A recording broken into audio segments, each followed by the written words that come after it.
प्रवचन सार जी ग्रंथ, इस ग्रंथ की 242 नंबर की गाथा पर अपनी चर्चा चलनी है आज। 242 नंबर की गाथा उत्थानिका देखिए।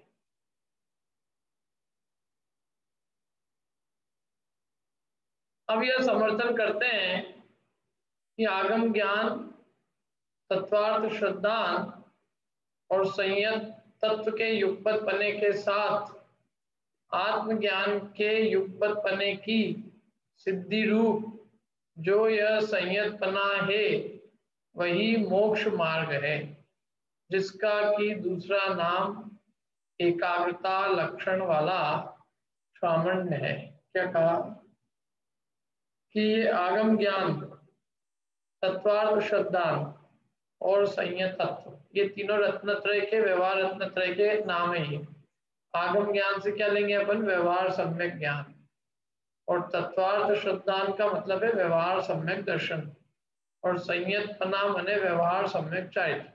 अब इन तीनों की युगपत्ता माने तीनों के साथ में आत्मज्ञान का युगपत पना हो, आत्मज्ञान हो, आत्मज्ञान के साथ ये हो तो ये संयत पना है। आत्मज्ञान के युगपत पने की सिद्धि रूप जो ये संयत पना है, माने जिसमें ये तीन भी है और आत्मज्ञान भी है।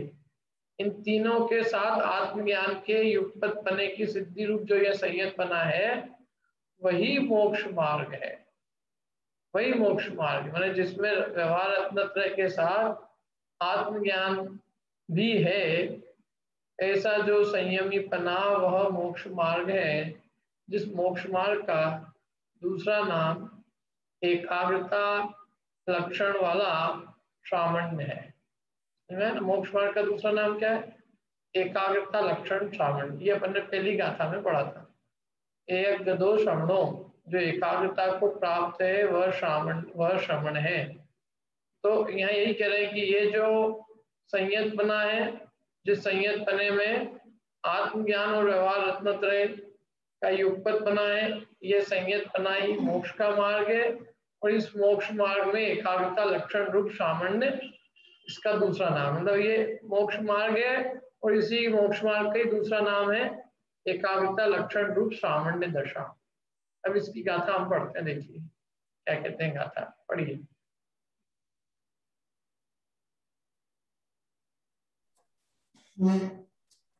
दंसणाचरितेषु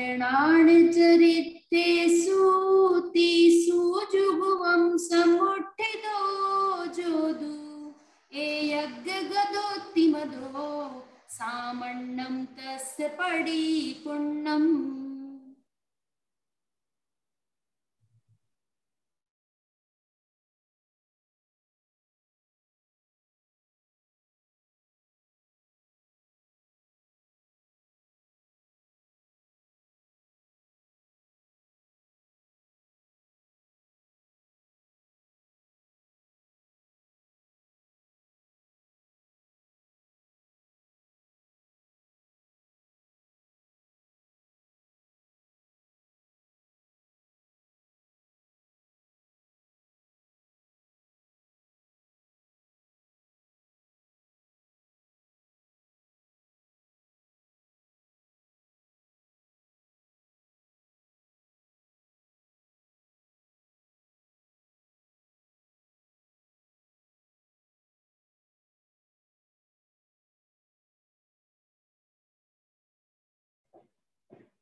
पढ़िए बेटा जी। ज्ञान दर्शन चरण में युगपति सदा आरूढ़ हो, एकाग्रता को प्राप्त यदि सामान्य से परिपूर्ण है। बहुत बढ़िया। देखो क्या कहा, ज्ञान दर्शन चरण में, माने ज्ञान दर्शन और चारित्र इनमें युगपद एक साथ जो सदा आरूढ़ हो और एकाग्रता को प्राप्त हो, ऐसे जो यति है वे सामान्य से परिपूर्ण है। माने दर्शन ज्ञान चरण की युगपत्ता में जो आरूढ़ है और एकाग्रता को प्राप्त है, ऐसे यति सामान्य दशा से, सामान्य पने से परिपूर्ण है। देखिए अब इसको अपन गाथा में देखते हैं। दर्शनान चरितेषु, दर्शन ज्ञान और चारित्र में, तेसु माने तीनों में, जुगुवम माने एक साथ, समुत्थितो माने जो स्थित है, भले प्रकार स्थित है जो, एक गदोति मदो, वह एक गदो माने एकाग्रता को प्राप्त है ऐसा माना गया है। और सामान्यम तस्य परिपूर्णम, उसका सामान्य परिपूर्ण है और परिपूर्ण सामान्यता को प्राप्त है। कौन? जिसने दर्शन ज्ञान चारित्र तीनों में, जो तीनों में एक साथ स्थित है, यानी जिसके दर्शन ज्ञान चारित्र ये तीनों है, या यूं कहें दर्शन ज्ञान चारित्र इन तीनों में जो समुत्थित माने स्थित है। एक गदोति मदो, एक गदो माने एकाग्रता को प्राप्त है वह ऐसा माना, मतलब ऐसा वह एकाग्रता को प्राप्त है यह माना गया है, ये कहा गया है। और सामान्यम तस्य परिपूर्णम, उसके सामान्य परिपूर्ण होता है। देखिए अन्वयार्थ पढ़ते हैं अपन।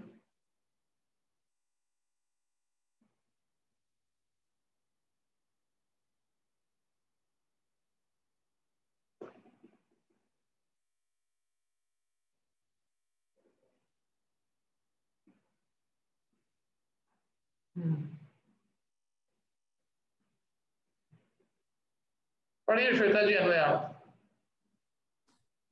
ये हुआ, उसके बाद बोलते हैं जो दर्शन ज्ञान और चारित्र इन तीनों में युगपत एक ही साथ आरूढ़ हैं, वह एकाग्रता को प्राप्त हैं। शास्त्र में कहा है इस प्रकार, शास्त्र में कहा है उसके सामान्य परिपूर्ण हैं। बराबर। जो दर्शन ज्ञान और चारित्र इन तीनों में एक ही साथ आरूढ़ है, दर्शन ज्ञान चारित्र तीनों में युगपद आरूढ़ है, वह एकाग्रता को प्राप्त है। जिसके दर्शन ज्ञान चारित्रता हो गई वह तो वास्तव में उसने एकाग्रता को प्राप्त किया ना। समझ में आई बात?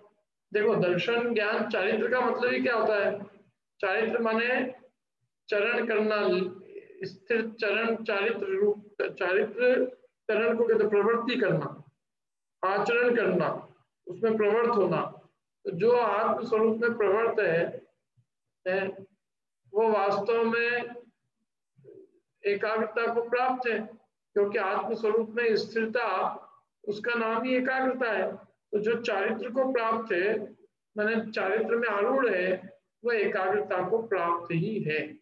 और चारित्र के लिए दर्शन और ज्ञान आवश्यक है, तीनों ही है उसके। आत्म स्वरूप की रुचि, आत्म स्वरूप का ज्ञान और आत्म स्वरूप में लीनता रूप रत्नत्रय, ये तीनों जिसमें एक साथ है वह एकाग्रता को प्राप्त है। इस प्रकार मत है, मैंने इस प्रकार शास्त्र में कहा है, और उसके सामान्य परिपूर्ण है, उसके सामान्य में कोई कमी नहीं है। जिसके रत्नत्रय है, जो इन तीनों में एक साथ आरूढ़ है, वह एकाग्रता को प्राप्त, ऐसा कहा है शास्त्र में कि वह एकाग्रता को प्राप्त है। और जो एकाग्रता को प्राप्त है उसके सामान्य परिपूर्ण है, क्योंकि हमने पहले ही कहा था ये कि एक गदो श्रवणो, एकाग्रता को जो प्राप्त है वही श्रवण है।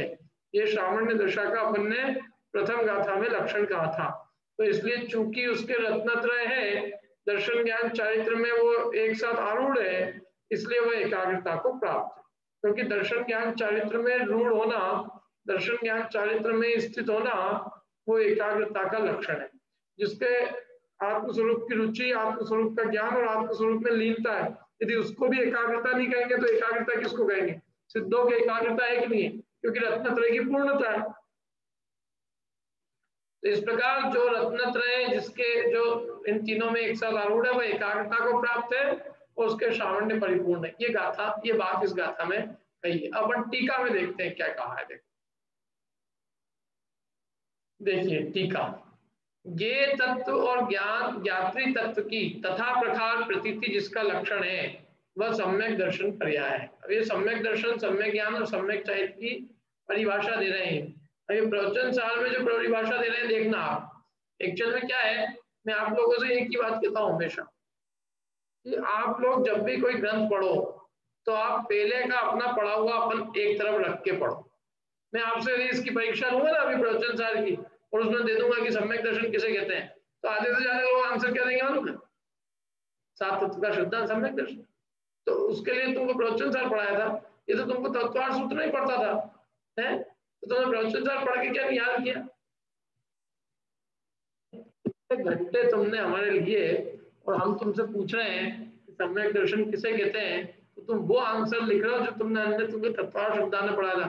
और तत्वार्थ शुद्धांत में तुमने तत्वार्थ सूत्र में भी नहीं पढ़ा, जो तुमने बचपन में कहीं से सीख लिया था, जो भी तुम्हारे दिमाग में पहले से भरा हुआ है, जहां से भी आया हो, वो तुमको पहले से ही सब भरा हुआ। तुम नया तो कुछ सीख कब आते हो? नया सीखने के लिए ये होता है कि हम पहले की चीज एक तरफ रखें और फिर नया क्या कहा जा रहा है वो बताएं। और मैं आपसे गारंटी देता हूँ, चलो मैं इतना सब बोल रहा हूँ ना अभी कि सम्यक दर्शन का स्वरूप का यहाँ, और फिर भी मैं पूछूंगा परीक्षा में, या 5 प्रश्नों में एक प्रश्न बनाओ यदि आप, और फिर पूछो, देखना वही 5 दिन बाद सब भूल जाएंगे। और फिर जब आखिरी में पूछेंगे सम्यक दर्शन किसे कहते हैं, तो फिर वही आंसर देंगे। तत्वार्थ शुद्धांत सम्यक दर्शन है, देवशास्त्र गुरु का शुद्धांत सम्यक दर्शन है, सफर का शुद्धांत सम्यक दर्शन है। हो गया निहाल? क्या अभी मैं देख रहा हूँ ना अप्रोच, ये वृहद द्रव्य संग्रह के अंदर जो एक बहुत बड़ी तकलीफ है क्या, क्योंकि कोई भी प्रश्न पूछो तो ये जो बड़े उम्र के लोग हैं इनके साथ एक सबसे बड़ी दिक्कत ये है कि इनके आंसर वही आते हैं जो इन्होंने 50 साल पहले याद कर रखे।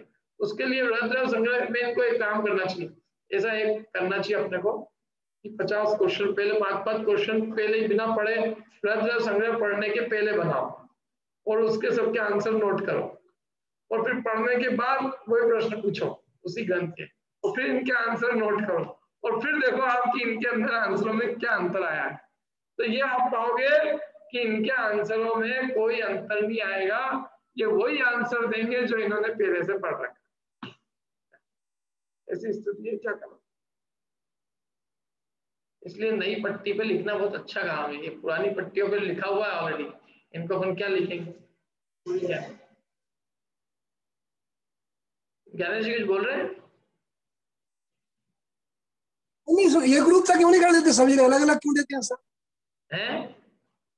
ये ग्रुप तक अरे वो एक ग्रुप तक क्यों नहीं कर देते सभी? विवक्षाकृत भेद है, विवक्षाकृत। कोई चीज, गेहूं की रोटी रोज क्यों नहीं बना लेते, पराठे क्यों बनाते? गेहूं के और भी कोई व्यंजन बनते हैं कि नहीं? भजिए बनाए होंगे आज बरसात में, गेहूं के नहीं, बेसन के बनते सारी। मतलब और गेहूं की क्या बनाए? अभी हलवा बनाते हैं गेहूं का, और गेहूं का क्या क्या बनाते हैं ज्ञानेश जी? बहुत सारे आइटम बनते हैं, है ना, गेहूं की, बेसन की, इनकी कितनी 50 आइटम बन जाती है। चीज एक ही है। रस की बात है, देखो ज्ञानेश जी क्या है, 4 अनियोग है, और ये चारों अनियोग के प्रयोजन है अपने अपने, इनकी विवक्षाएं, प्रत्येक ग्रंथ की अपनी एक विवक्षा होती है, वो कोई बात बता रहे होते हैं, तो वहां वो बात बताना है उनको। अभी यहाँ ज्ञेय और ज्ञान तत्व का वर्णन चला कि नहीं चला, बताओ। अभी अपन ने पहले 2 अध्यायों में क्या वर्णन किया? 2 अध्याय के नाम क्या थे, याद है किसी को? कि वो भी महावीर भगवान के ज्ञान में झलक रहा है जो भी है।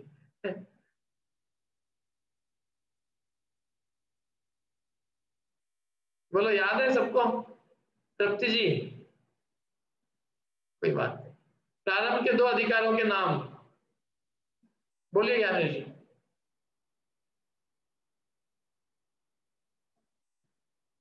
ये तत्व एक तो ध्यान नहीं, कोई बात। बोलिए, प्रथम 2 अधिकारों के नाम, ये आज का प्रश्न है।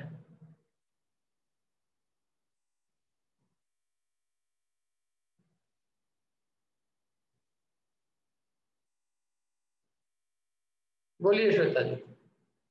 ज्ञान अधिकार और सेकंड है ज्ञेय प्रतिप्रज्ञापन अधिकार। हाँ, ज्ञान तत्व प्रज्ञापन और ज्ञेय तत्व प्रज्ञापन, ये 2 अधिकारों के नाम है।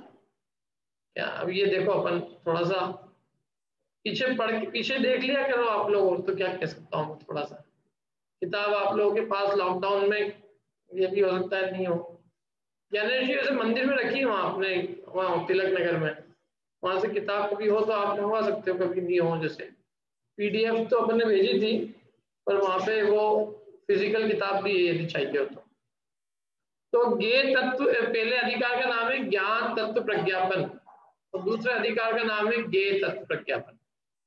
ज्ञेय तत्व और ज्ञात्री तत्व, इन दोनों की ज्ञेय तत्व और ज्ञात्री तत्व की तथा प्रकार जैसी है वैसी ही यथार्थ प्रतीति जिसका लक्षण है वह सम्यक दर्शन पर्याय है। अब ये लिख लो आप लोग सब, ये सर देखो इसको और सरल करूं मैं, ज्ञेय और ज्ञान जैसे है वैसी प्रतीति वो सम्यक दर्शन पर्याय। क्या कहा? ज्ञेय और ज्ञान माने पहले अधिकार में जो ज्ञान का स्वरूप कहा जैसा कहा, दूसरे अधिकार में जैसा ज्ञेय का स्वरूप कहा वैसी प्रतीति जिसको है वो सम्यक दर्शन पर्याय से सुशोभित। यानी ज्ञेय और ज्ञान का जो स्वरूप पहले दो अधिकारों में कह के आए, उन अधिकारों में कहे गए स्वरूप की जिसको प्रतीति है उसको सम्यक दर्शन पर्याय। माने प्रारंभ के दो अधिकारों में जो ज्ञेय और ज्ञान की, ज्ञेय और ज्ञात्री तत्व की जैसी व्याख्या की है, जैसा स्वरूप बताया है, वैसी ही प्रतीति होना वो सम्यक दर्शन पर्याय का लक्षण है। समझ में आई बात? नहीं आई? नहीं आई तो पूछो।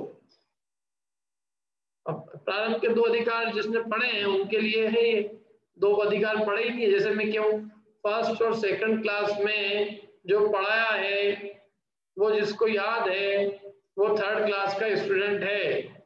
पंडित जी हम तो फर्स्ट और सेकंड क्लास नहीं पढ़ी है, तो पढ़ लो और कुछ नहीं। कहाँ से पढ़ने की? पीछे के लेक्चर सुन लो भले, और नहीं हो तो मैं आपके लिए अलग से कुछ व्यवस्था कर दूंगा। तो ये प्रथम ज्ञेय और ज्ञान इन दोनों का स्वरूप जिसमें बताया है, ज्ञेय तत्व और ज्ञात्री तत्व की जैसा है, जैसे ज्ञेय और ज्ञान है। ज्ञेय किसे कहते हैं मालूम है आपको? ज्ञेय किसे कहते हैं और ज्ञान किसे कहते हैं बताओ? ज्ञेय और ज्ञान तत्व क्या होता है? आप मेरे लिए क्या हो? ज्ञेय हो कि ज्ञान हो? और मैं मेरे लिए क्या हूं? बोलिए कीर्ति जी। ज्ञेय मतलब जानने योग्य। हाँ। ज्ञान तो मैं स्वयं। ज्ञात्री तत्व कौन है? मैं अपने लिए ज्ञेय तत्व भी हूँ और ज्ञाता तत्व भी हूँ, क्योंकि मैं अपने आप को यदि जानता हूँ। ज्ञेय किसको कहेंगे और ज्ञात्री किसको कहेंगे? ये प्रश्न अभी जैसे शास्त्र पढ़ रहे हैं तो शास्त्र अभी हमारे लिए ज्ञेय है और ज्ञाता तत्व मैं हूँ। बराबर। देखो ज्ञेय माने जानने योग्य पदार्थ और ज्ञात्री माने जानने वाला।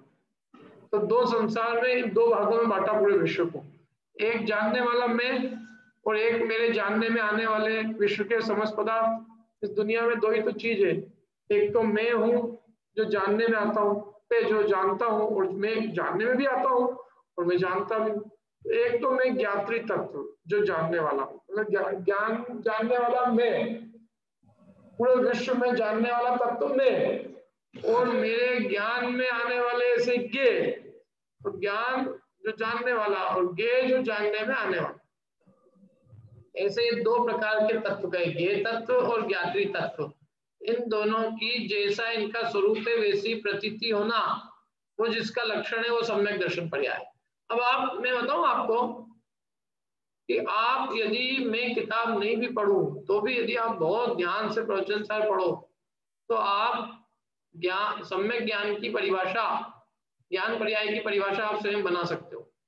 नहीं बना सकते? कुछ नहीं करना है आपको, केवल यह प्रतीति शब्द को बदलकर अनुभूति करना है। ज्ञेय तत्व और ज्ञात्री तत्व की तथा प्रकार माने जैसी वैसी यथार्थ अनुभूति जिसका लक्षण है वो ज्ञान पर्याय। बस ज्ञेय और ज्ञान तत्व की प्रतीति वो सम्यक दर्शन पर्याय है, और ज्ञेय और ज्ञात्री तत्व की अनुभूति वो सम्यक ज्ञान पर्याय है, और ज्ञेय और ज्ञाता की क्रियांतर से निवृत्ति के द्वारा रचित दृष्टि ज्ञात्री तत्व में परिणति जिसका लक्षण है वह चारित्र पर्याय है। गजब बात है सच में, पढ़ने में ऐसा लगता है कितना अच्छा समझ में आ रहा है अपने को। अपने हृदय में क्यों नहीं उतर रहा है ये एक प्रश्न उतरने की, कि ऐसा रत्नात्रय समझ में पूरा आ जाता है। क्या कह रहे हैं आचार्य, इस तरह से बता रहे हैं सब, लेकिन वो बस परिणमन उस रूप होना वो आवश्यक है। तो ज्ञेय और ज्ञाताओं, ज्ञेय और ज्ञाता, तो ज्ञेय पदार्थ और ज्ञाता। अब ये ज्ञाता की क्या है? क्रियांतर, जो क्रियांतर है ना, अन्य क्रियाएं। अन्य कौन सी क्रिया है? कि जानने और देखने के अलावा अन्य जितनी भी क्रियाएं हैं, कर्ता की क्रिया, भोक्ता की क्रिया, इन सब अन्य क्रियाओं से निवृत्ति के द्वारा और रचित जो दृष्टि और ज्ञात्री तत्व में परिणति, माने दृष्टि माने दर्शन और ज्ञात्री माने ज्ञान। तो दृष्टा ज्ञाता माने जो आत्मा का ज्ञाता दृष्टा स्वभाव है, उस ज्ञाता दृष्टा स्वभाव में परिणति रम जाना, उस रूप परिणमन होना जिसका लक्षण है वो चारित्र पर्याय। कितना बढ़िया परिभाषा दी। ज्ञेय और ज्ञाता की अन्य क्रियांतरों से अन्य क्रियाओं से निवृत्ति के द्वारा जो दर्शन और ज्ञान तत्व में जो परिणति, दर्शन और ज्ञान तत्व में जो स्थिरता, जो जो जो दर्शन और ज्ञान तत्व में दृष्टि और ज्ञात्री तत्व में परिणति, परिणति मैंने दृष्टि और ज्ञात्री तत्व में परिणमन करना, दर्शन और ज्ञान रूप परिणमन करना जिसका लक्षण है। दर्शन और ज्ञान चरित, दर्शन और ज्ञान स्वभाव में स्थिरता, परिणमन, उसमें लीनता, उसमें आरूढ़ता, वो जो है वो चारित्र पर्याय है। सीधी सी बात है, दर्शन ज्ञान स्वभाव रूप से रहना, दर्शन ज्ञान चारित्रात्मक आत्मा में स्थिरता होना, उसी में लीनता, उसी में गाढ़ता, उस रूप रहना, उस रूप परिणमन करना, वो सब चारित्र पर्याय है। हाँ नील भाई कुछ पूछ रहे थे? कहाँ है क्वेश्चन मार्क? वो हाथ खड़ा था ना। हाँ बोलिए भैया। तत्व और ज्ञान तत्व में जैसे अच्छा, आपके कनेक्शन को भी कुछ हो गया क्या? सुनाई दे रहा है? हाँ बोलिए। मैं ये बोल रहा हूँ, अगर हमको इसमें 7 तत्व वाली परिभाषा घटाना है तो ज्ञाता तत्व केवल जीव तत्व आएगा और बाकी सब ज्ञेय तत्व में घटित ना। मुख्य रूप से अजीव तत्व ज्ञेय तत्व होगा, फिर आश्रव बंध संवर निर्जरा को कैसे लगाएंगे? अरे एक ज्ञात्री में सब है, ज्ञात्री जो है ना, जिसको ज्ञाता की प्रतीति उसको आश्रव की, क्योंकि ये सब ज्ञाता की अवस्था है, तो ज्ञाता की जो प्रतीति करता है वो सब सत्तर तत्वों की प्रतीति करता है। ये और ज्ञात्री के तो परस्पर के अंदर संयोग से ये 7 तत्व निर्मित होते हैं। एक अकेला न तो आश्रव, ना अकेला ज्ञात्री रूप है, ना अकेला ज्ञेय रूप है। द्रव्य आश्रव वो ज्ञेय और भाव आश्रव आत्मा की स्वयं की अवस्था है, ज्ञाता ही है, ज्ञाता ही विभाव रूप परिणाम है। और एक अपेक्षा से वो भाव आश्रव भी जीव के ज्ञान का ज्ञेय, ज्ञान तो अलग ही है। ज्ञान और ज्ञान राग में भी तो ज्ञान और भाव आश्रव में भी भेद है, इसलिए ज्ञान का भी भाव आश्रव भेद है, ज्ञेय माने भाव आश्रव तो ज्ञान के लिए ज्ञेय, ज्ञात्री तो केवल ज्ञान ही है। तो ज्ञान से जिसने राग को आश्रव भाव आश्रव को भी भिन्न देखकर ज्ञेय रूप देखा है, भाव बंध को ज्ञेय रूप देखा, और भाव संवर निर्जरा मोक्ष भी पर्याय होने से जिसने उसको भी ज्ञेय रूप देखकर, और एक जो ज्ञाता त्रिकाल जानने देखने रूप चैतन्य तत्व है, उसमें अहम पन्ने रूप प्रतीति करना, उसको अपना मानकर और उसकी अनुभूति और उसमें स्थिरता करना, वो वास्तविक रत्नत्रय पर्याय है। मतलब बेसिकली दोनों विवक्षा घटित होंगी, आश्रव ज्ञेय तत्व में भी आ जाएगा और ज्ञात। आपको किस विवक्षा में लगाना है जैसा? हाँ द्रव्य तो सब ज्ञेय ही है, भाव जो है वो कथनचित ज्ञेय और कथनचित ज्ञात्री है।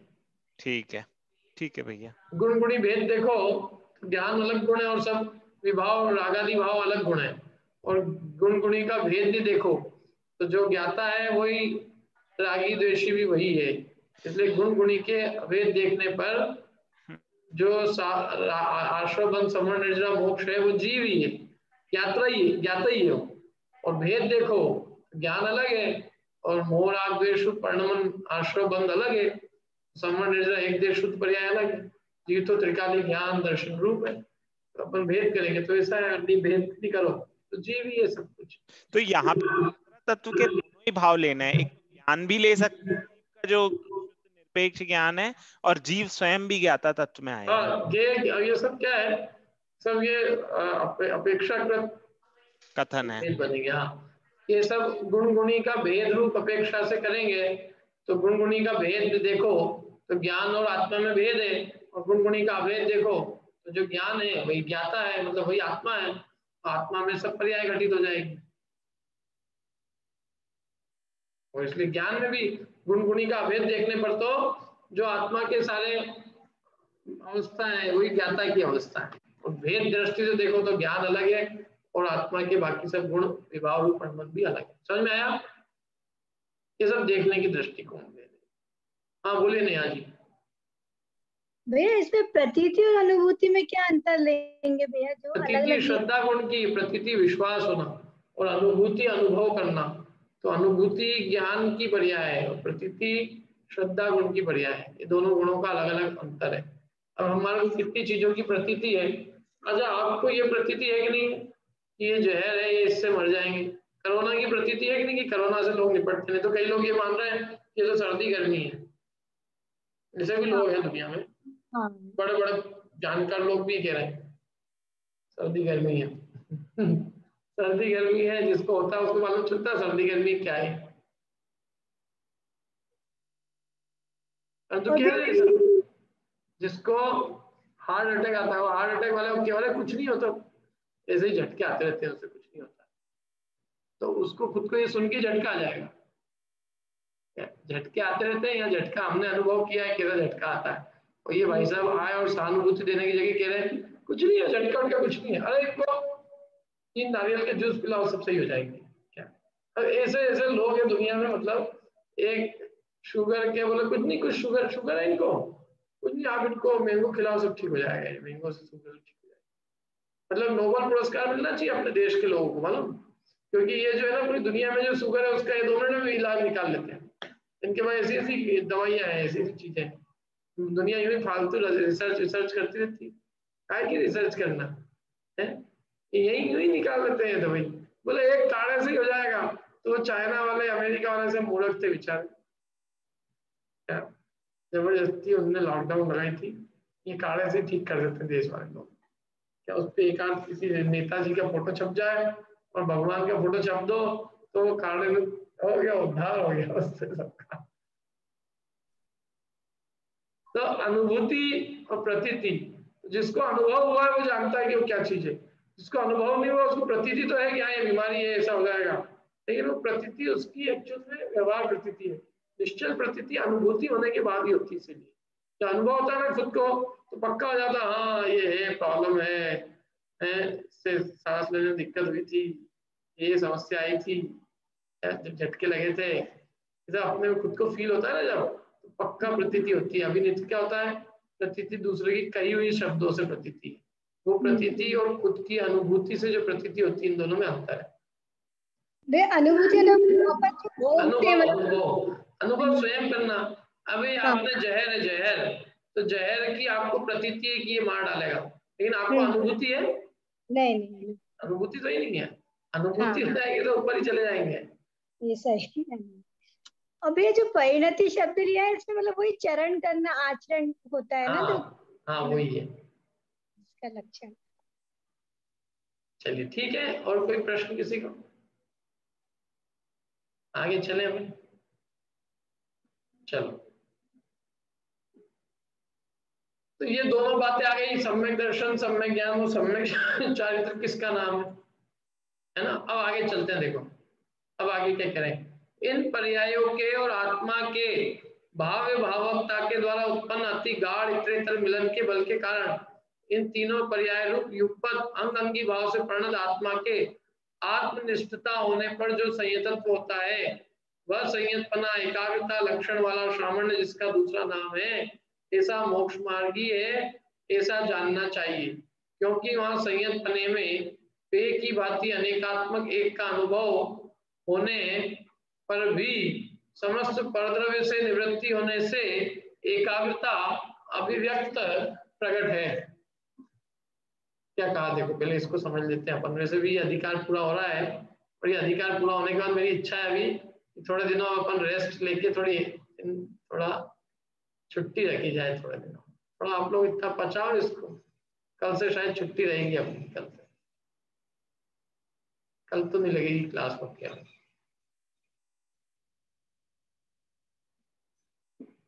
देखो क्या कहा है, एक मिनट। इन पर्यायों के और आत्मा के भाव भावकता के द्वारा उत्पन्न अति गाढ़ इतरेतर मिलन के बल के कारण, इन पर्यायों के माने सम्यक दर्शन, सम्यक ज्ञान और सम्यक चरित पर्याय के और आत्मा के भाव भावकता के द्वारा उत्पन्न अति गाढ़ इतरेतर मिलन के बल के कारण। ये एक आप है ना थोड़ी सी सर्च करना इसमें कि ये भाव विभावक भाव जो है इसका प्रयोग आचार्य देव ने कहाँ कहाँ किया है, पीछे अनेक बार करके आ चुके हैं। प्रथम 5 गाथाओं के मंगलाचरण में किया, उसके बाद भी और भी जगह किया है। आप बता सकते हो कहाँ और किया है इस भाव विभाव का शब्द का प्रयोग? अच्छा, एक चीज और मेरे को एक इच्छा होती है कि कभी अपन इसी ग्रंथ को पीडीएफ फॉर्मेट में टाइपिंग किया होगा शायद किसी ने, तो वो टाइपिंग के अंदर क्या आप सर्च कर सकते हो। मेरे ख्याल से अभी अपने पास जो है वो टाइप नहीं है अपने पास शायद, और टाइप भी होगा तो अपन इसमें सर्च नहीं कर सकते, नहीं तो वर्ड की सर्च हो सकती है। जैसे भाव विभाव आपने टाइप किया तो भाव विभाव कहाँ कहाँ आया है, इसके पहले भाव विभाव का वर्णन कहाँ है, बोलिए कीर्ति जी कहाँ कहाँ आया? विशाल भैया ने टाइप किया है, उसमें सर्च कर सकते हैं, जो उनकी निक्की डॉट गिटहब में हम लोगों से टाइप करवाया था हमने, तो उसमें टाइप कर सकते हैं हिंदी में वर्ड और आ जाएगा वो। प्रवचन साहब टाइप किया पूरा? सब टाइप किया उन्होंने, प्रवचन साहब समय सारे हैं उनके गिटहब में। तो इसमें सबने इतना टाइप किसने किया इन लोगों के? सब लोगों ने मिलके किया ना, कुछ कुछ जॉब दे देते थे वो। अच्छा, बड़ा लंबा काम है भाई, बहुत अच्छा काम है, लेकिन बस इसमें आप देखिएगा तो फिर उसमें मिल जाते हैं वर्ड सर्च। हाँ, मेरे को तो बहुत मजा आएगा रिसर्च करने में कि ये शब्द इसके पहले कहाँ है। पढ़ाने वाले के लिए तो वो अमृत है वो चीज क्या, क्योंकि एक्चुअल में क्या है कि ये सब चीजें कहाँ वो चीज, हाँ वो पहले ही बता दी है, तो उसको अपने को समझाने की भी इतनी आवश्यकता है, और उससे मेज भी कर सकते हैं ना कि भाई वहाँ इस प्रकरण में बात इस तरह से कही, हम यहाँ ये कह रहे हैं, हम वहाँ ये कह रहे हैं, तो उसका प्रयोग क्यों क्यों कर रहे हैं बात। तो क्या कह रहे हैं, देखो भाव विभाव का नेहिल भाई ने बताया 197 और 198 गाथा में प्रयोग किया है, बराबर है। पीछे जब खत्म हो रहा था, जो ज्ञेय तत्व प्रज्ञापन का जब समापन हो रहा था, वहां भी इसका प्रयोग किया है। हाँ, कुछ कह रहे हैं कीर्ति जी हो? नहीं, ठीक है। देखिए अब क्या कह रहे हैं, इन पर्यायों के वहां अपन देखते हैं, अपन वहां पे जाके क्या है भाव विभावकता क्या है, भाव विभाने योग्य। देखो वापिस से यहाँ दिया है, भाव विभाव का अपन अर्थ पढ़ते हैं यहाँ पे। भाव माने अर्थात होने वाला, और भावक जिस रूप हो सो भाव है। आत्मा भावक है और सम्यक दर्शन आदि पर्याय भाव्यक है। भावक और भाव्यक का परस्पर अति गाढ़ मिलन एक में एकता होता है। भावक आत्मा अंगी और भावी रूप सम्यक दर्शन आदि पर्याय उसका अंगी। देखो यहाँ अलग अर्थ किया, देखो है पीछे वाली नहीं, मैं भी सब ज्यादा पीछे के हिसाब से किए, लेकिन यहाँ अर्थ अलग है। भावक माने होने वाला, और भावक रूप, भावक जिस रूप हो सो भाव है।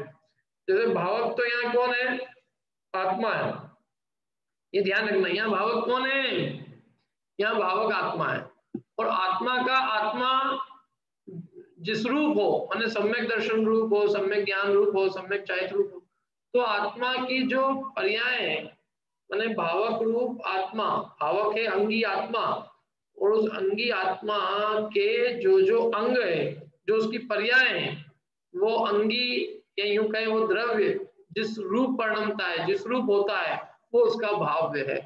तो आत्मा भावक है और सम्यक दर्शन आदि पर्याय आत्मा का भाव्य है।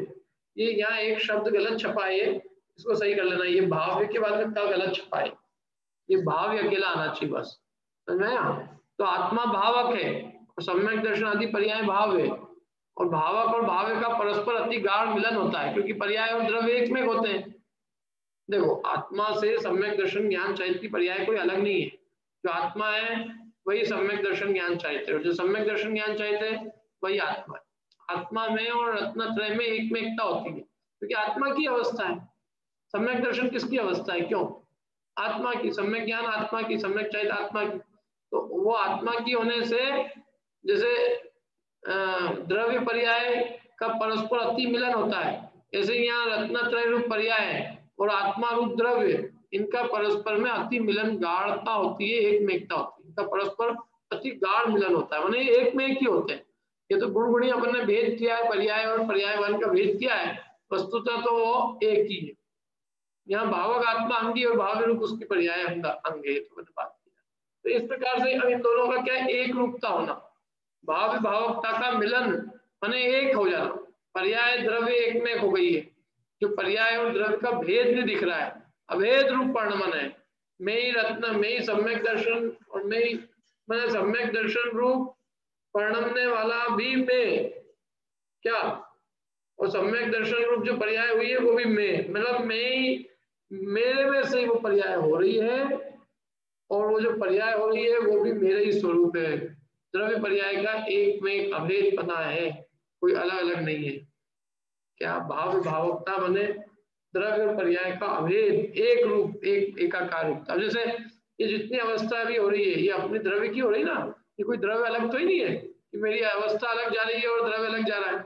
जो ये चेतन तत्व है उसी की सब अवस्था है, तो रत्नत्रय उसी आत्मा की अवस्था है। इसलिए भाव भावकता का अति गाढ़ इतरेतर माने परस्पर में एक दूसरे में मिलन के बल के कारण इन तीनों पर्याय रूप युगपद एक साथ अंग अंगी भाव से, अंग तो क्या हो गया, रत्नत्रय अंग है और अंगी आत्मा है, अंग अंगी भाव से परिणत आत्मा के आत्मा में निष्ठा होने पर, आत्मनिष्ठता होने पर, ये पहले ही पीछे बताया था कि आत्मा में निष्ठा ही संयतपना है। तो आत्मा में निष्ठता होने पर जो संयतत्व होता है, संयमपना होता है, वह संयतपना एकाग्रता लक्षण वाला सामान्य जिसका दूसरा नाम है ऐसा मोक्ष मार्ग ही है। क्या कैसा संयतपना, आत्मनिष्ठता होने पर जो संयतपना होता है वो संयतपना जिसका कि एकाग्रता लक्षण सामान्य नाम है दूसरा, ऐसा वह संयतपना मोक्ष मार्ग ही है। समझ में आया?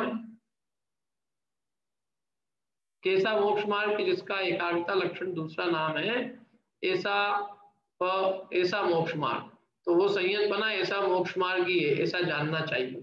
क्यों? क्योंकि वहां संयतपने में, अभी एक उदाहरण दिया, देखो ये बहुत अच्छा उदाहरण दिया है, ये भी गर्मी के दिनों में बहुत बढ़िया फिट उदाहरण है, लेकिन उदाहरण पे मत जाना, जो सिद्धांत बताया जा रहा है उस पे जाना। क्या? क्योंकि नहीं तो आपको याद आ जाएगी फटाफट अभी। क्योंकि वहां संयतपने में पेय की भांति, पेय माने पीने की वस्तु, जैसे ठंडाई और ये ठंडाई का जो स्वाद है ये अनेकात्मक होता है। मुझे ये लगता है कभी कभी कि ये चीजें इतनी पहले से प्रसिद्ध है, ठंडाई है, मैं समझता था पहले कि मालवा की चीज है ये, जबकि ये जो आचार है ना, ये हमने चंद्राचार्य देव तो साउथ और उधर के सबकी जगह कह रहे हैं, कुंदकुंदाचार्य देव, हमने चंद्राचार्य देव, मालूम आपको अधिकांश अपने आचार्य आपको साउथ में मिलेंगे। नेमी चंद्राचार्य ये बड़े बड़े दिग्गज आचार्य थे, मतलब ये आंध्र प्रदेश जिसको आज अपन जहाँ धर्म का कुछ नहीं दिखता है, ये यहाँ पे बहुत बड़े बड़े महान आचार्य हुए। आंध्र प्रदेश, तमिलनाडु, इस साइड तमिलनाडु में, अब बोलो आप क्या स्थिति हुई अपन, मतलब आज अपने को वहाँ लोग ही नहीं मिलते वैसे, मतलब अध्यात्म प्रेमी। तो जिस भूमि पे उन्होंने ये लिखा और जिस भूमि ने ऐसे महान आचार्य दिए, आज वो भूमि देखते ही अपने को लगता है कि यार ऐसा कैसे चेंज हो गया। ज्ञान के अभाव के कारण आज एकदम सूखा सा दिखता है। मंदिरों में जिनवाणी नहीं मिलेगी आपको, पढ़ने वाले लोग ही नहीं मिलेंगे, पूजन करने वाला कोई नहीं मिलेगा, कोई पूजन करते ही नहीं हो। बोलो मंदिरों में सुबह कोई आता ही नहीं, सबके घरों में चित्यालय घर घर में हो रहे हो, वहाँ लॉकडाउन 12 महीने लगा रहता है। मैं मूड बदली गया था तो आने के घर में ही मंदिर बने, लोग मंदिर नहीं आते, मंदिर तो बिल्कुल खाली थे, हम अकेले थे और एक उनका पंडा रहता करता था। आप लोगों ने भी देखा हो कीर्ति जी, आप लोग तो जाते आते रहते हो, क्या स्थिति है। जबकि आप अपन जिस स्थान में रहे, आप भी देखो बेंगलोर के आसपास के गजब गजब प्राचीन तीर्थ है तो पास में मेरे को आप लोग ले गए थे ना, उस समय अपन गए थे, तब कोई सी पहाड़ी पे था वो जगह, क्या नाम है उसका, क्या नाम है उसका, क्या नाम, मंदारगिरी। हाँ मंदारगिरी। अब बोलो वहां पे प्रतिमा है एकदम प्राचीन जगह, अब तो शहर के पास है, पुराने जमाने कितना दूर था, तो ऐसे बहुत स्थान है। और वो सब उसकी प्राचीन विरासत को बताते हैं कि जैन धर्म कितना समृद्ध था। मैंने वहां जहाँ ऐसे महान आचार्य हुए हो कि जिन्होंने, अरे नेमिचंद सिद्धांत चक्रवर्ती, बाहुबली भगवान की प्रतिमा, जीव कांड, कर्म कांड, इतने बड़े बड़े सारे सिद्धांत ग्रंथ, धवल, जय धवल, महाधवल जहाँ सुरक्षित हो, साढ़े 4 अनियोग की पुरानी प्राचीन ताड़पत्र जहाँ रखे हो, जब रत्नों की प्रतिमा, सब कुछ है वहाँ, क्या नहीं है। वहाँ की एक एक चीज आज भी वैसे सुरक्षित है, लेकिन बस सुरक्षित नहीं है, फिजिकल चीजें सब सुरक्षित है और जो संस्कार है वो सुरक्षित नहीं रहे। और अपने नॉर्थ इंडिया में फिजिकल चीजें तो बहुत असुरक्षित है, लेकिन संस्कार सुरक्षित है। यहाँ लोगों में है आज भी भाव। मंदिर में आज भी हम इतने लॉकडाउन के अंदर भी मंदिरों में पूजन पाठ करने वाले लोग आ रहे हैं, पूजन कर रहे हैं, मंदिर में बैठ के कर रहे हैं, जान हथेली पे रख के कर रहे हैं, स्वाध्याय भी कर रहे हैं कुछ लोग वही मंदिर में बैठ के, उनका जो कोरम है पूरा कर रहे हैं। तो ऐसा इतनी स्थिति कहाँ मिलती है अपने को, वहां देखने पे भी नहीं मिलती। वहां तो मंदिर बिल्कुल, मैं गया श्रवण बेलगोला, तो वो जो मेन मंदिर है 24 तीर्थंकर का, बस वो मंदिर ही है वहां पे, वहां एक भी किताब नहीं मिलेगी आपको, कोई पूजा कर रहा हो ना, कुछ नहीं है। वहीं के आसपास के लोग नहीं आते वहीं के घरों पे, वो पुष्पांजलि करते रहते हैं। पुष्पांजलि, और वहाँ की देवियां भी अलग है, तो मालिनी लगता है, ये हेमा मालिनी है ना, जैसे ऐसे पुष्पांजलि मालिनी, ज्वाला मालिनी, मालिनी नाम बहुत फेमस है। देवी देवताओं का बहुत जबरदस्त हाँ वो हो गया वहाँ, पता नहीं क्या लोगों को भगवान से ज्यादा प्रेम देवी देवताओं से हो गया। जो भी उसके बहुत सारे कारण रहे थे, हिंदुत्व लोगों को अपन ने अपनी सत्ता दी, उन लोगों ने अपने हिसाब से फिर किया सब काम बिगाड़। बोलो नहीं भाई, ये यहाँ तो काल भी नहीं पड़ा था, फिर इतना शीतलाचार क्यों आ गया? मतलब जनरली शीतलाचार अधिक होता है तो अकाल अधिक, कुछ मतलब आपदाएं आती हैं प्राकृतिक तो शीतलाचार बढ़ता है, तो ये कैसे लोप हो गया यहाँ पर? मतलब लोग भट्टारक पद्धति, भट्टारकों ने सब खत्म किया। देखो क्या होता है, जो लीडर होता है ना, लीडर के ऊपर बहुत रहता है, लीडर भ्रष्ट हो जाए तो वो सब धर्म का सत्यानाश करेगा और क्या, और वो ज्ञान तो नहीं देगा, वो तो अपनी गलतियों को छुपाने के लिए लोगों को अज्ञानी रखेगा। भट्टारक परंपरा जो रही ना, बहुत साल तक रही, 800 साल तक भट्टारक परंपरा चली। बीच में क्या है, थोड़ा समय ऐसा भी आया जब मुनिराज का होना प्रतिबंधित हो गया, जैसे आपके मुसलमान सुल्तान में तो आया, टीपू सुल्तान के थे ना। वैसे भी यहाँ पर में तो बहुत है का तो फिर भी ठीक है, तमिलनाडु में बहुत प्रॉब्लम है, मुनिराज वगैरह नहीं जा सकते। हाँ, तो अब स्थिति हुई है ना, वो स्थिति जो है वो सब बहुत सारे रीजन रहे उसमें, मतलब उसमें जो है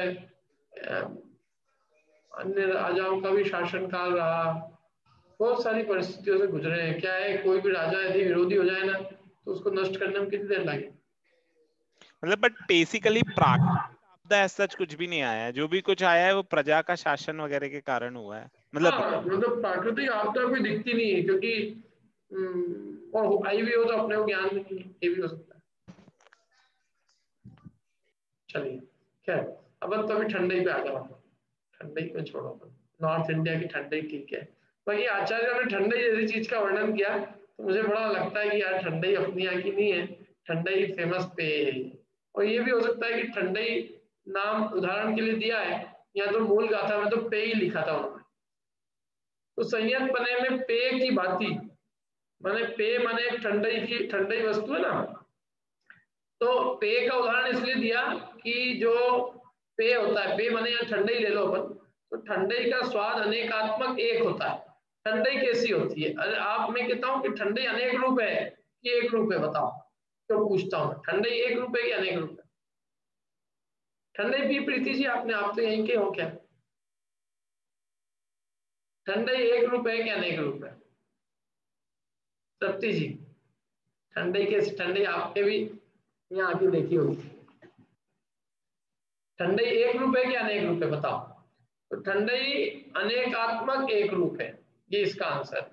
अनेक रूप होने पर भी ठंडई एक है, ठंडई का स्वाद एक ठंडई स्वाद है, उसका स्वाद ठंडई है, लेकिन उस ठंडई चीज में उसमें 50 तरह की चीजें मिलाई जाती है, 50। जैसे कोई एक गोली होती है तो उसमें 50 गोली का मिश्रण होता है, ऐसे एक ठंडई के अंदर 50 चीजें मिलाई जाती है। अब उसमें नाम भी दिए यहाँ पे, दूध, शक्कर, सौंफ, इलायची, काली मिर्च, बादाम, क्या केसर, और भी क्या क्या डालते हैं, बहुत सारी चीजें डालते हैं। तो ये देखो, ठंडई का स्वाद अनेकात्मक एक होता है, क्योंकि अभेद से उसमें एक ठंडई का ही स्वाद आता है। तो भेद से देखो, उसमें दूध का भी स्वाद आ जाएगा, शक्कर भी, सौंफ, काली मिर्ची, बादाम है ना, इलायची, केसर आदि अनेक वस्तुओं का स्वाद आता है। तो ऐसे ही जो आत्मा है, ये आत्मा एक है कि अनेक है? तो गुणों की अपेक्षा इसमें अनंत गुण है। क्या? ज्ञान, दर्शन, सुख, वीर, ऐसे अनंत गुणों का अभेद रूप एक अनुभव होता है। तो ये अनेकात्मक एक का अनुभव है। आत्मा का अनुभव कैसा है?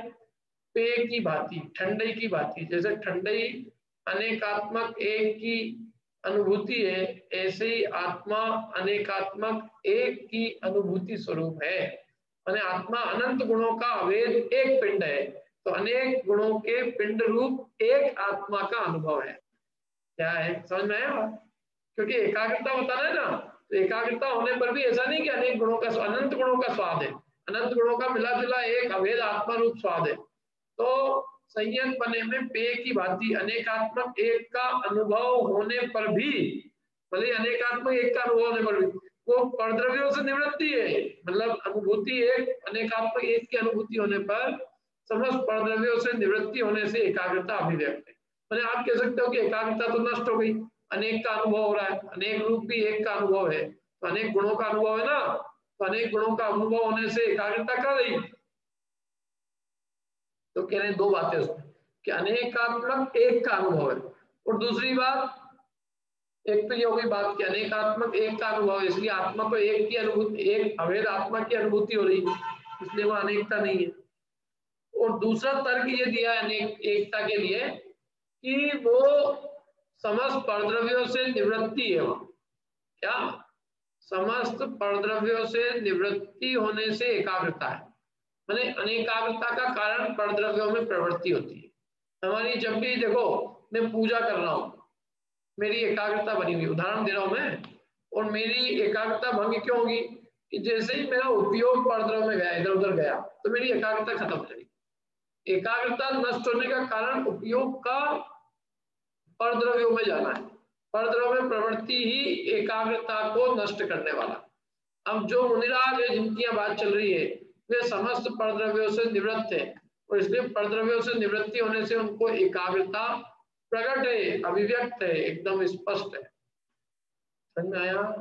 इसलिए वे सामान्य कैसे हैं कि जिनके रत्नत्रय हैं, और रत्नत्रय होने से उनके एकाग्रता लक्षण रूप सामान्य उनके प्रकट है, क्योंकि वे एकाग्रता का अनुभव कर रहे हैं। अनेकात्मक एक का अनुभव करने पर भी समस्त परद्रव्यों से निवृत्ति होने से उनकी एकाग्रता प्रकट है। समझ में आ रहा है? और वो कैसा है ये देखो, तो संयतपना कैसा हो रहा है कि वो पर्याय दर्शन ज्ञान चाहिए रूप पर्याय के और आत्मा के अत्यंत गाढ़ इतरेतर मिलन के द्वारा आत्मनिष्ठता हो रही है, आत्मा में निष्ठा, आत्मा में एकाग्रता, और उससे वो संयतपना हो रहा है। और वो संयतपना एकाग्रता लक्षण रूप सामान्य, जिसका दूसरा नाम ऐसा मोक्ष मार्ग है, क्योंकि वहां एकाग्रता इसलिए है क्योंकि वो एक का अनुभव है और समस्त परद्रव्यों से निवृत्ति है। ठीक है, ये मैंने केवल रिवाइज किया। अब देखो आगे क्या कह रहे हैं, मतलब ये अपने जो पढ़ा इसी गाथा को रिवाइज किया। अब वह संयतत्व रूप अथवा सामान्य रूप मोक्ष मार्ग भेदात्मक होने से सम्यक दर्शन ज्ञान चाहिए मोक्ष मार्ग है, इसका पर्याय प्रधान व्यवहार से उसका प्रज्ञापन। देखो वो संयतपना जो है ना, जिसके अपन बात कर रहे हैं, अथवा सामान्य रूप मोक्ष मार्ग कहें, एकाग्रता लक्षण, जो एकाग्रता लक्षण सामान्य दशा है, अथवा जो मोक्ष मार्ग है, अथवा जो संयतपना है, तो हम भेद दृष्टि से कहें तो भेद दृष्टि से क्या कहेंगे कि सम्यक दर्शन, सम्यक ज्ञान और सम्यक चाहिए, ये मोक्ष मार्ग, ये भेद कथन है। अभेद कथन से क्या कहेंगे, आत्मा मोक्ष मार्ग।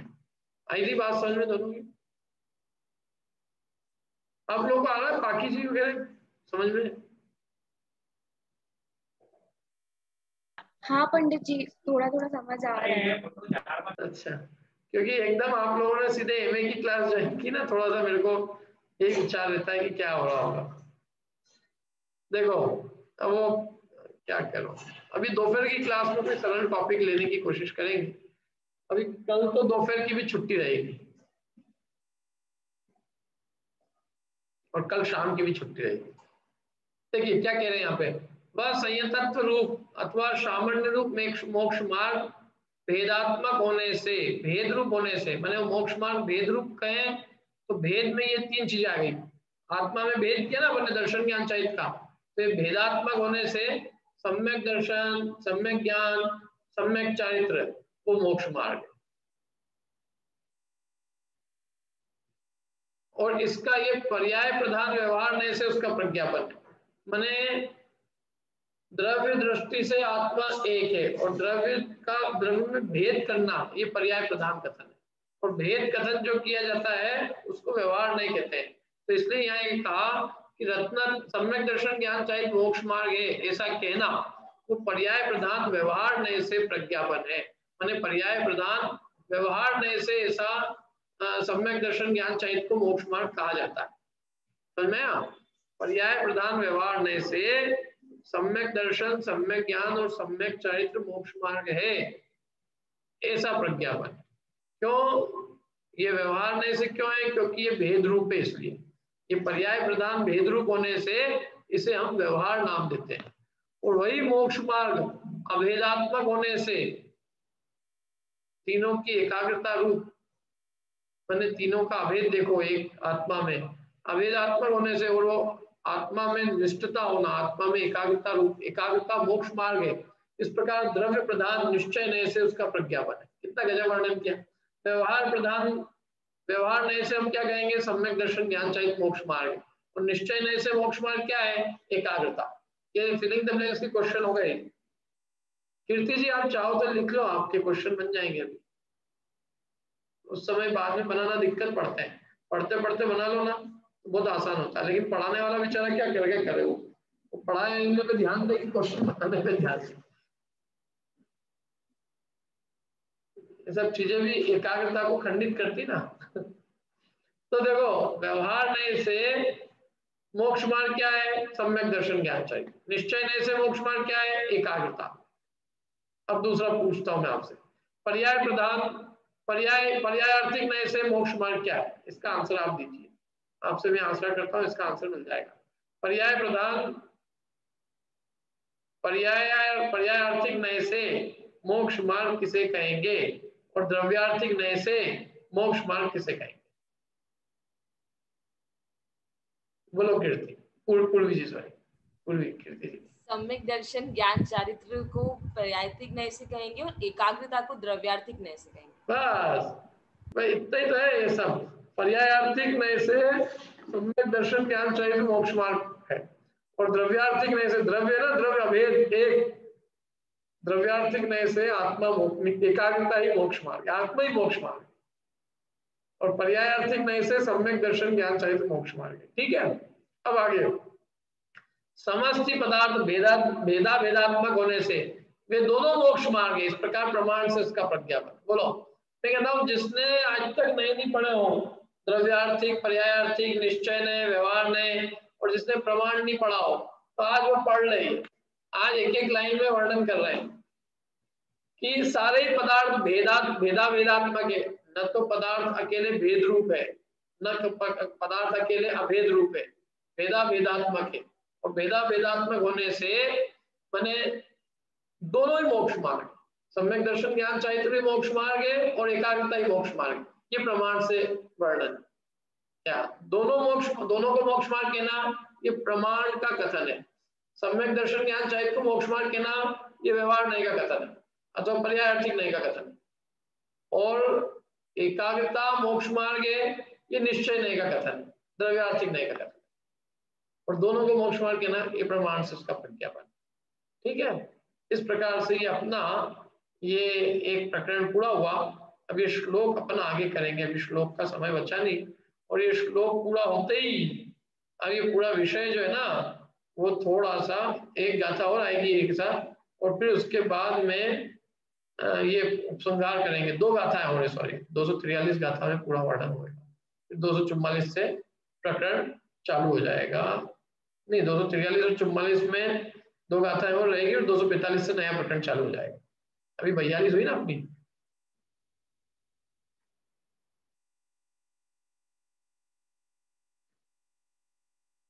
अपनी 242 नंबर की गाथा हुई है। अभी कलश और 2 गाथाएं और बची, फिर नया प्रकरण चालू होगा। अब कोई प्रश्न हो किसी को तो